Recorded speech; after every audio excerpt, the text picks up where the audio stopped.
Okay, first, this section, this chapter is about magnetic field. In section 1, we are going to define nature of magnetic field. In section 2, we are going to define magnetic field by an electric current. In section 3, 5.3, we are going to define magnetic force, acting on a charge, acting on a wire. So first, we are going to define what is a field. Why do we need a field concept? So in nature, we know there are two types of interaction between the objects. This interaction can be contact without contact. So contact, everybody can know that you should touch something to move it. For example, if I want to move this bag, I have to hold it. There must be a contact between my hand and this bag. But in the nature, there is one more interaction. Objects can repel each with one another without contact. So these forces are called non-contact forces. Then the question, without touching, how do they can attract or repel each other?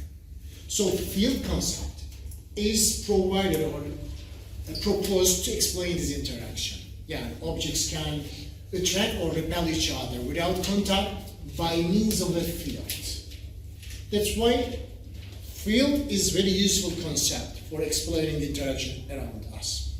There are three types of fields which we studied. One of them we studied in section 1, chapter 1, section 3, chapter 1. Which one is the gravitational field? Remember, G, small g. The small g, in fact, gravitational field strength. So we say that Earth produces a gravitational field. When an object is inside this gravitational field, it will be attracted towards the center of the Earth. Or Moon is inside the gravitational field of the Earth, so Moon will be attracted by the Earth. Earth is inside the gravitational field of the Sun, Earth will be attracted by the Sun. So this is how we explain interaction between two masses, by gravitational field.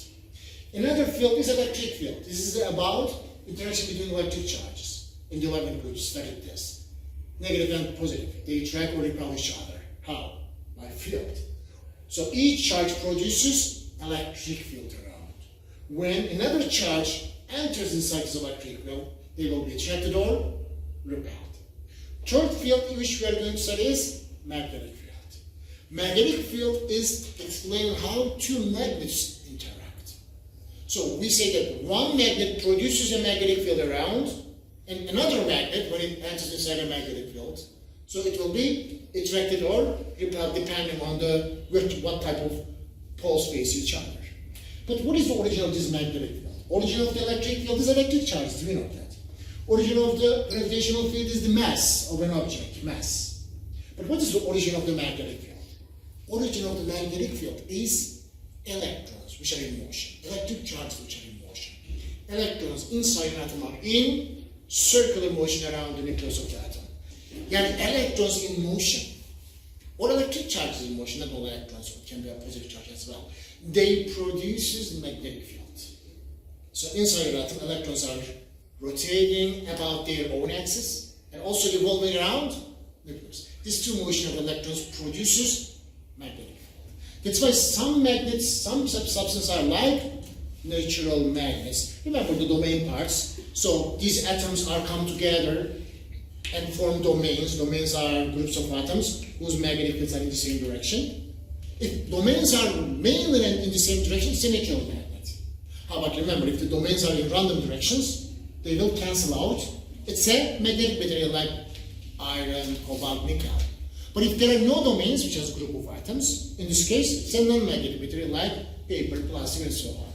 Yeah, magnets, is absolutely atoms have some magnetic property, and atoms form groups which are called domains. But if domains are mainly in the same direction, they support each other, this substance has some magnetic property called as magnets. Alright, so we got the origin of the magnetism. Origin of the magnetism is electric motion, electric charges in motion. Keep this in your mind. Then, yes, this is a iron. Iron, these are domains. Domains are group of atoms whose magnetic fields are in the same direction. One domain, another domain, another domain, another domain. But these domains are in random directions. Net magnetic field for the iron is 0. That's why iron is not a magnet. It's a magnetic material, but not a magnet. But when you keep this iron close to a bar magnet. This bar magnet causes this domain's direction to be changed. They becomes aligned in the same direction. Look at that. So now they're supporting each other. And there, they canceled each other, magnetic field was zero, but now they supported each other and then magnetic field is not zero. Now this iron, remember the pin example we did in the classroom.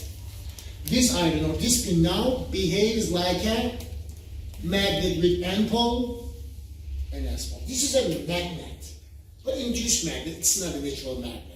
By means of another magnet, we did this as a magnet. So, when a magnet material such as iron is exposed to a natural magnet, randomly arranged domains becomes regularly arranged and iron becomes magnetized. But after that, when you remove this magnet, if you take this magnet away, these domains will turn back to their original state, but it takes time. They don't. Sometimes hours, sometimes days, even weeks. We did one experiment, weeks. So they keep their magnetization for some time. Even though they are not a magnet, they are going to treat like a magnet. This phenomenon is called magnetic hysteresis. Yeah, the external magnetic field is removed, the magnetic material retains its magnetization for some time. As I said, this time can change from hours to days or weeks. So this event or phenomenon is called magnetic hysteresis. This is the first mystery question. And when we spread some iron filings around a magnet, we are going to observe that these iron filings make some pattern, such a pattern. This pattern seems to be like a lines. Yeah, the lines seems to be leading from one end of the magnet goes to other end. One end to other end. Traces in the pattern represents magnetic field lines. These are magnetic field lines. Lines looks as if to start from one pole or one end goes to other end stops. But in fact they don't. They continue inside. Yani because we cannot see inside, we cannot put iron filings inside. We cannot see inside, but we can see, observe outside. We see outside, but inside also they continue. Yani these lines are leaving from one end, goes to other end, but inside they continue and makes a loop. From outside to inside makes a loop. All these are loops. That's why we said that magnetic field lines of the magnet continue their path within the magnet and form loops. No end, no beginning. So we cannot say that magnetic field starts from here, stops in here. No. We only say that magnetic field lines leave from one end, goes to other end. Later we are going to label them as poles. So magnetic field lines seems to accumulate at two ends. One end is in here, the other end is in here. These ends are named as poles. One of them is called North Pole, the other one is named as South Pole. And because magnetic field is a vector quantity, it's given a direction. So in fact, when we look at the lines, we don't see the direction, but we will give a direction because it's a vector. This direction is given from north to south, outside, from south to north, inside. North to south, outside, south to north, inside. Yeah, the lines of the magnetic field around the magnet is from north pole to south pole outside the magnet, from south pole to the north pole within, yani inside the magnet. But when we look at the loops, we don't see direction. But how can we find this direction? We are going to find this direction by means of a compass. Compasses are used to find the direction of a magnetic field at any position. It's a tiny magnet too, and compasses also have magnet with N pole and S pole. So compass consists of a tiny magnet with N pole And as well, look at that. Generally, N pole is polished by red. S is sometimes polished by blue, sometimes white, sometimes black. But N is always orange. It has an N pole and S pole. So how can we use a compass to find direction of the magnetic field at any location? You are going to take this compass, put inside an external magnetic field. Compass is a tiny magnet. It has its own magnetic field, correct? And we know that from outside it is N to S, inside, from S to N. This is the magnetic field inside a compass. It's magnetic field. Take this compass, which is sometimes called needle, put inside external magnetic field. These red magnetic fields are external. It can be Earth's magnetic field, for example. Or it can be a wire's magnetic field. It can be a coil's magnetic field. We don't know. What is it? We are not sure about the direction of this magnetic field. When we put the compass inside this magnetic field, this compass cannot stay at this position. Because magnetic field lines never intersect each other. Never. So that's why one of them should rotate. If this is Earth's magnetic field, can you say that Earth can rotate because of the compass? Of course compass will rotate. So compass will rotate until both magnetic field becomes in the same direction. Now look at the N pole of the compass. N pole of the compass points in which direction? In the same direction of the external magnetic field. That's why compass N pole always shows us what is the direction of the magnetic field at any location. Take a compass, put it there, which direction N pole points, that is the magnetic field direction right there. Don't forget this. Compass N pole always points direction of the external magnetic field at that location. Alright, and for example in here, you see magnetic field lines, loops, but you are not sure which side is N pole, which side is S pole. What are we going to use? We are going to use a compass. We are going to put compasses at different locations, one by one. Then I am going to check N pole of the compass points in which direction. Let's check it. I put a compass in here. Which direction N pole points? Like that. This is the magnetic field direction at this point. Represented by me later, we are going to learn that. Okay. Another compass, put in here. In which direction N pole points? To the right, huh? In here, magnetic field direction is to the right. Put another compass. In here, magnetic field direction like that. Do we know that magnetic field lines are from which pole to which pole outside? From N to S outside. Yani this must be N pole, that must be S pole. Now we didn't know, but now by means of the compass we learned that. Compass can make you understand what is the direction of the magnetic field outside the magnet, and also which pole, which side is N pole, which one is S pole. You can find this. Put as many compasses as possible. Always you are going to observe that this compass N pole points in the same direction of external magnetic field at that location, at that point. Clear? Magnetic field is a vector quantity, I said that. That's why we give a direction to magnetic fields. And it's represented by B, and its unit is Tesla. And magnetic field is stronger where the magnetic field lines are closer. Stronger where they are closer. Weaker where the magnetic fields are farther. Now look at this magnet. Around this magnet there are iron filings. Huh? Where the iron filings are closest? At the poles. At point A and here. So magnetic field is strongest at the poles. B and C, where it is weakest? C. Why? Because lines are farthest in here. And the most dense magnetic field, strongest magnetic field. Least dense, weakest magnetic field. And it's a vector quantity, that's why magnetic field is going to be represented by vectors. And when we are answering the questions, we are going to define the directions first according to our pages. This is the book.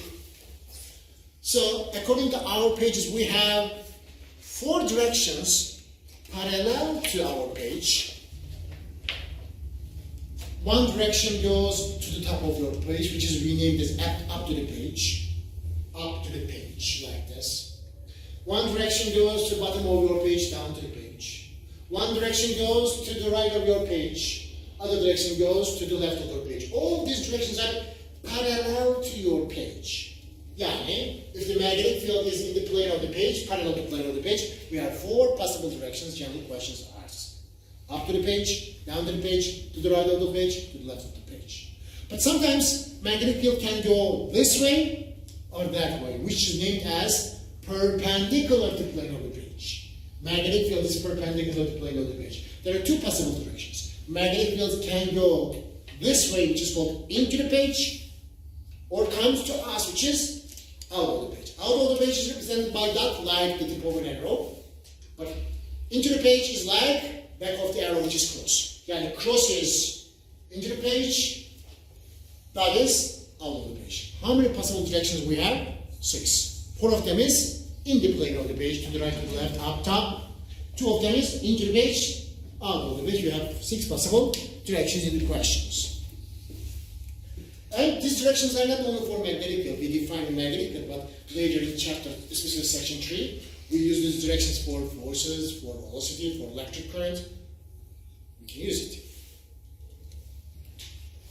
And in this section, the last title, which we defined was magnetic flux. Definition of the magnetic flux. Especially this magnetic flux is very important for section 1, chapter 6. So, electromagnetic induction. Everything is related to changing magnetic flux. So we are going to define it here. We are going to study it in details. We are going to use it in chapter 6. So what is magnetic flux? Total number of magnetic field lines that crosses a given area in normal direction is called magnetic flux. This definition, of course, must be known.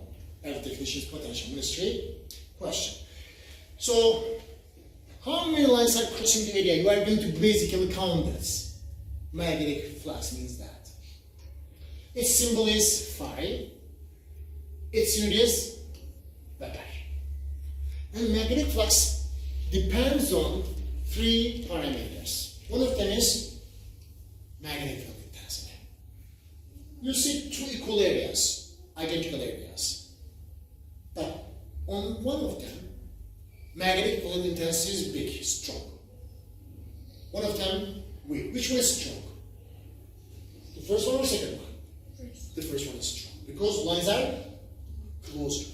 More lines defines magnetic flux.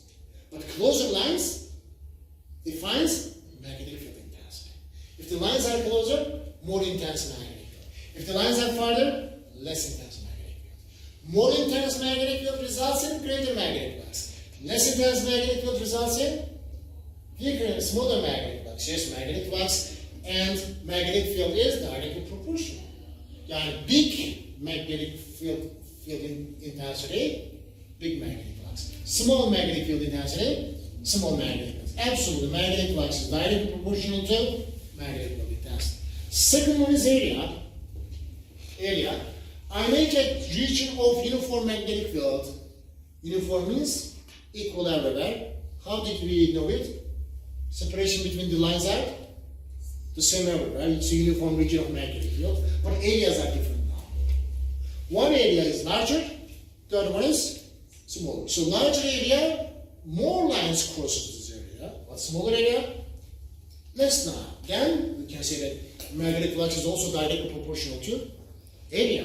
Larger area, greater magnetic flux. Area and magnetic flux also directly proportional. And one more quantity is left, which affects the magnetic flux. It is the orientation of the surface with respect to magnetic field, or magnetic field's orientation to the surface, then the angle between them. If you hold a surface perpendicular to a magnetic field, maximum number of lines crosses the area. So magnetic flux is maximum. As I said, in chapter 6 we are going to meet this statement with several questions. They will tell you that the plane of this loop is perpendicular to magnetic field. So in this case, maximum magnetic flux. But if the surface is parallel to the magnetic field lines, in this case, magnetic flux is 0 because no lines cross the area. So when you hold the surface perpendicular to the magnetic field, maximum magnetic flux, and maximum magnetic flux calculated by A times B, which is area multiplied by magnetic field intensity. But when it's parallel, magnetic flux is 0. What if the surface is inclined, not perpendicular, not parallel? If it is inclined, in this case, magnetic flux is going to be less than maximum, but greater than 0. And we can calculate magnetic flux by an equation. A times B cosine theta. What is this theta? It is the angle between the magnetic field lines and normal of the surface. Normal of the surface. What is normal? Normal is a line which is perpendicular to the area. Look at this red line. Is it perpendicular to the area? So we are going to take the angle between the normal and magnetic field lines. How much is this angle? And we will write it here. And area is a vector quantity. Also, we define that because every area has a direction. Area is a vector whose direction is normal line. In which direction the normal line is? For example, this is a box.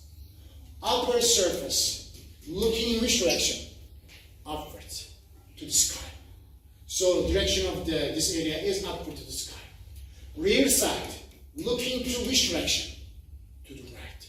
Normal line to the left. So direction of this area is to the right. Front side is looking to who? To you, to us. So normal lines to us. That's why direction of this area is to us. Yani normal line to a surface at the same time indicates direction of this area. And it's a vector quantity. Also, it has some magnitude. Magnitude of the area is, of course, how many centimeters square, meters square it is. We are going to calculate it. It's going to be its magnitude. All right, this is all about